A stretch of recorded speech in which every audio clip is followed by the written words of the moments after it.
नमस्कार। साल 2025 अब अपने आखिरी दौर में पहुंच चुका है और निवेशकों की नजरें एक बार फिर उस खास ट्रेंड पर टिक गई हैं जिसे बाजार की भाषा में सांता क्लॉज रैली कहा जाता है। हर साल की तरह इस बार भी सवाल यही है कि क्या दिसंबर के आखिरी 7 कारोबारी दिनों में शेयर बाजार निवेशकों पर मुनाफे की बारिश करेगा या फिर यह उम्मीद महज एक भ्रम साबित होगी। दरअसल इतिहास बताता है कि साल के अंत में शेयर बाजार अक्सर सकारात्मक रुख दिखाता है।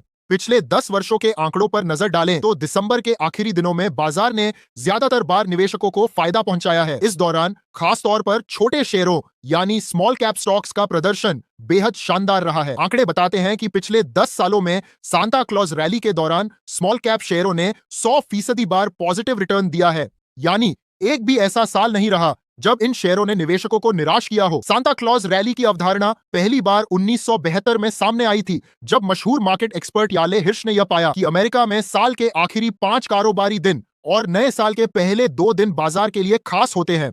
इसी दौरान अक्सर बाजार में तेजी देखने को मिलती है। यह ट्रेंड अब सिर्फ अमेरिका तक सीमित नहीं रहा, बल्कि भारतीय शेयर बाजार में भी इसका असर साफ तौर पर देखा गया है। हालिया रिसर्च के मुताबिक 2015 से 2024 के बीच के आंकड़ों में यह सामने आया है कि इस अवधि में लार्ज कैप शेयरों के मुकाबले मिड कैप और स्मॉल कैप शेयरों ने बेहतर रिटर्न दिए हैं। सांता क्लॉज रैली के दौरान निफ्टी 100 इंडेक्स ने औसतन करीब 1.78% का रिटर्न दिया, जबकि बीएसई मिड कैप इंडेक्स ने लगभग 2.63% की बढ़त दिखाई। सबसे शानदार प्रदर्शन बीएसई स्मॉल कैप इंडेक्स का रहा, जिसने औसतन 3.55% का रिटर्न दिया। खास बात यह रही कि साल 2022 में स्मॉल कैप इंडेक्स ने इसी अवधि में 7.23% की मजबूत छलांग लगाई थी। विशेषज्ञों का मानना है कि दिसंबर के अंत में बाजार में तेजी आने के पीछे कई कारण होते हैं। इस समय विदेशी संस्थागत निवेशक अक्सर छुट्टियों पर चले जाते हैं, जिससे बाजार में बिकवाली का दबाव कम हो जाता है। वहीं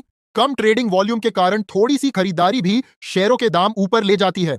इसके अलावा नए साल को लेकर निवेशकों में सकारात्मक माहौल और उम्मीदें भी बाजार को सहारा देती हैं। हालांकि मौजूदा हालात पूरी तरह से आसान नहीं है। निफ्टी अपने रिकॉर्ड स्तर से थोड़ा नीचे है और विदेशी निवेशकों की बिकवाली चिंता बढ़ा रही है। इसके बावजूद घरेलू संस्थागत निवेशकों की मजबूत मौजूदगी और एसआईपी के जरिए आ रहा लगातार पैसा बाजार को संभाल कर रखे हुए है। अब देखना यह होगा कि क्या 2025 के आखिरी 7 दिन भी निवेशकों के लिए वही पुराना जादू दोहराते हैं या बाजार इस बार कोई नया संकेत देता है।